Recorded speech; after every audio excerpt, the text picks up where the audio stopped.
Sabe o que eu vou tocar hoje, senhoras e senhores? O terror. Buenas, senhoras e senhores!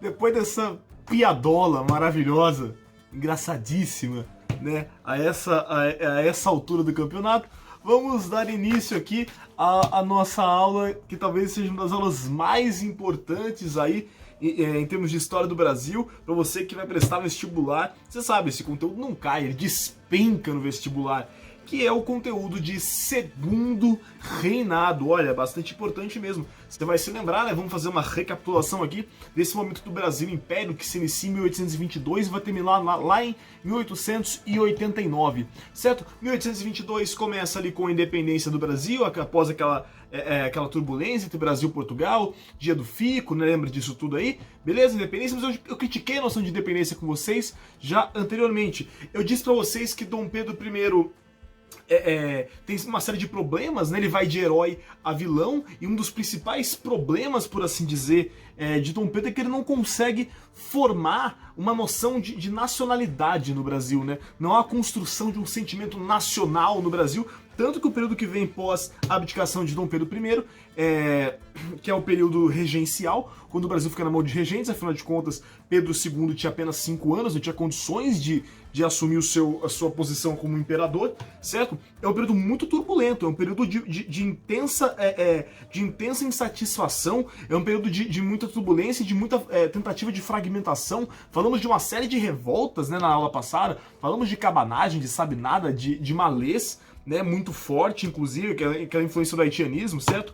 Pois bem, eis que aquele grupinho liberal que se une em torno do clube da maioridade, né, que busca por meio legal, por meio da lei, a emancipação de Dom Pedro II, né, a antecipação da maioridade de Dom Pedro II, e eles conseguem naquilo que ficou conhecido na história como golpe da maioridade, né? E você se pergunta, nossa, professor, mas foi na lei e foi golpe? É possível, né? Golpe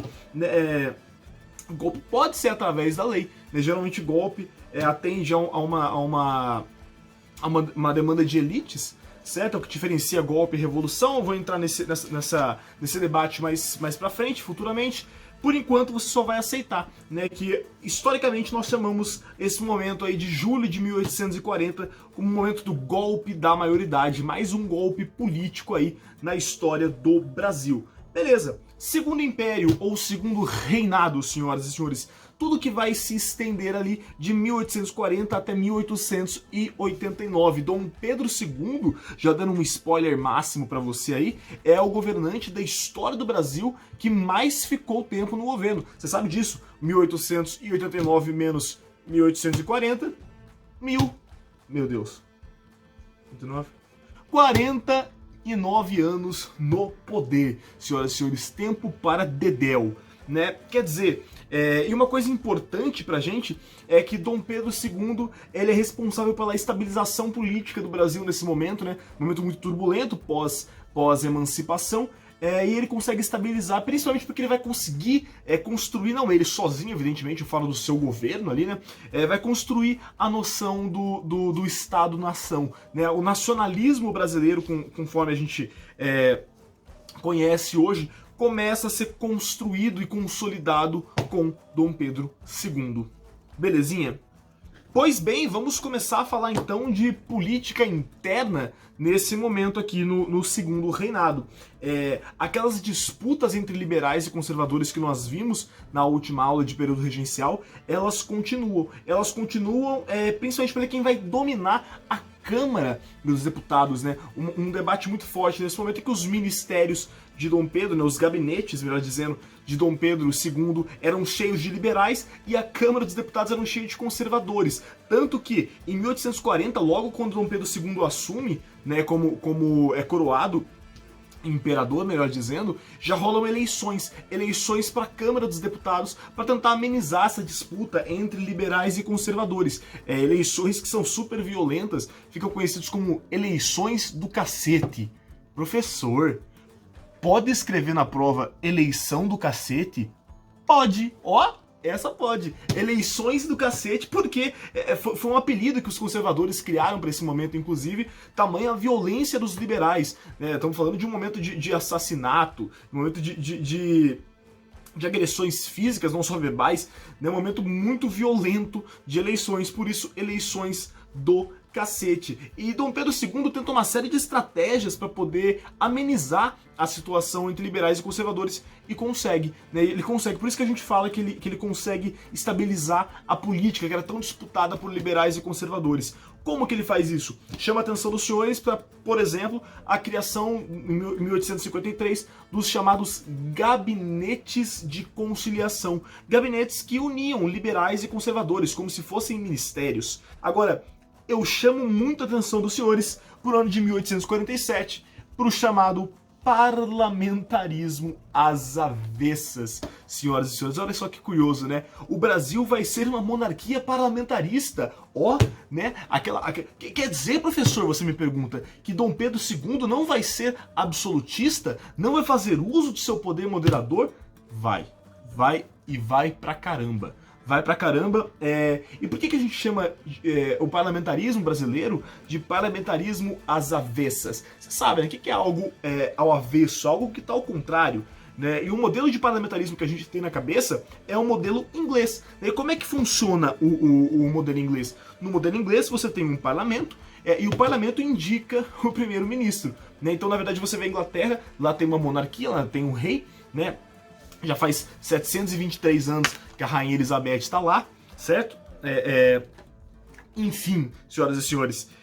Mas a monarquia inglesa, ela não detém o poder político. Reina, mas não governa. O rei é quase, né, a família real é quase como uma figura simbólica, no caso inglês, e o executivo fica a cargo do primeiro-ministro. No caso brasileiro, não. No caso brasileiro, o imperador que vai escolher o primeiro-ministro e o primeiro-ministro que vai puxar as eleições para a Câmara dos Deputados. Olha só que curioso, né? Por isso que é avesso. Se na Inglaterra você tem o parlamento que escolhe o primeiro-ministro, aqui você tem o imperador, e o imperador tem sim poder moderador, né? O poder moderador que volta ativa a Constituição de 31, volta com tudo, né? Vale lembrar Constituição de 1824, né, volta com tudo. Vale lembrar que durante o período regencial que se inicia em 1831, a Constituição foi suspensa, o poder moderador foi suspenso. Aqui não, aqui volta com tudo, o imperador tem sim o poder moderador e ele vai usar esse poder moderador para escolher um primeiro-ministro e a partir daí esse primeiro-ministro puxa as eleições para a Câmara dos Deputados. É interessante, né, porque no fim das contas, esse primeiro-ministro, né, ele vai ser alguém subordinado ao imperador. E como é o imperador que escolhe, basicamente liberais e conservadores começam a puxar o saco de Dom Pedro II para ver quem vai ser o partido que vai ter o primeiro-ministro, né? Pode botar na prova puxar o saco de Dom Pedro II? Claro que não, Fê, você sabe que não pode, né? Mas se aproximam, né? Liberais e conservadores se aproximam de Dom Pedro II para que Dom Pedro II escolha, né, um primeiro-ministro do seu partido. Então, senhoras e senhores, é aquela coisa. É muito comum você ler em livros de história, ou mesmo se você for procurar em fontes, jornais daquele momento, falando assim em liberais e conservadores como farinha do mesmo saco. Eles são tudo farinha do mesmo saco, ou então nada mais liberal que um conservador na oposição e nada mais conservador que um liberal no poder, né? Por quê? O que essas frases querem dizer? Basicamente, ora, vamos lembrar aqui comigo, né? O que é o Partido Liberal? O Partido Liberal é que ele é favorável a uma maior autonomia das províncias, certo? Enquanto o Partido Conservador era aquele mais voltado para um governo centralizado, forte, né? Centralizado na mão do imperador. Agora, bichão, o liberal, se ele tiver que mudar de discurso para ter o primeiro-ministro, ele vai fazer isso, né? E o conservador, se ele tiver que criticar um primeiro-ministro liberal, ele vai... Como que ele vai criticar esse primeiro-ministro liberal? Com um discurso liberal. Então, quer dizer, não é um momento de ideologias muito bem definidas. Interessante, né, senhoras e senhores? É interessante porque essa frase, né, nada mais liberal que um conservador na oposição e nada mais conservador que um liberal no poder, mostra pra gente como acaba muitas vezes rolando uma espécie de inversão, né, de papéis. É por isso que se dizia que eram tudo farinha do mesmo saco. Só que nessa brincadeira aí, o Brasil tem uma cacetada, são mais de 30 primeiros-ministros num período muito, muito curto de tempo. Enfim, senhoras e senhores, essa é a nossa política. Nossa política é marcada ali por um partido liberal e um partido conservador cada vez mais parecidos por conta de um desejo de participação política. Eleições do cacete, parlamentarismo às avessas, e nessa brincadeira aí, Dom Pedro II consegue estabilizar a política. E a economia, senhoras e senhores, muito importante esse tópico. A base econômica do Brasilzão é o café, é a cafeicultura, senhoras e senhores. O café que chega ao Brasil por meio de um cara chamado Francisco Palheta, né? Tem dois grandes momentos dessa economia cafeeira no Brasil que você tem que saber. Primeiro momento, senhoras e senhores, a primeira fase do café no Brasil é uma fase que vai até 1850. Até 1850. Vai acontecer aonde? Na região do Vale do Paraíba. Região do Vale do Paraíba, região de divisa ali entre São Paulo e o Rio de Janeiro. Então você tem cidades como Cantagalo, Vassouras no Rio de Janeiro, Resende, Taubaté aqui em São Paulo, né? Era nessa região que se plantava o café. A mão de obra predominantemente, esmagadoramente, você sabe, negra africana, certo? Tranquilidade. E para onde que esse café ia, né? Ele era levado até o porto do Rio de Janeiro para ser exportado, para ser comercializado, levado para outros lugares, principalmente para os Estados Unidos e para a Inglaterra, né? O Brasil é o maior exportador de café no século XX, e esse café é levado até o porto do Rio de Janeiro no lombo de burros ou, né, realmente no lombo de escravizados. Então, quer dizer, ainda é um processo muito, muito rudimentar. Ainda é um processo muito simples, né? Simples, eu digo assim. Muito ainda ligado àquele sistema de plantation, né? Que a gente conhece, que a gente já falou. E aquela coisa, né, senhoras e senhores? Não é feita rotação de cultura, não é feita rotação de solo. O solo se esgota. E nós vamos ter a segunda fase do nosso café aí. E a segunda fase, muito importante pra gente, é a fase do Oeste Paulista, que é a fase pós-1850, senhoras e senhores. Por que é tão importante pra gente? Porque aí você vai ter uma mudança na mão de obra, de certa forma, claro que ainda predominantemente escrava africana, mas já começa a ver um ingresso aí de mão de obra imigrante europeia, beleza? Guarda essa informação, daqui a pouquinho eu já volto nela.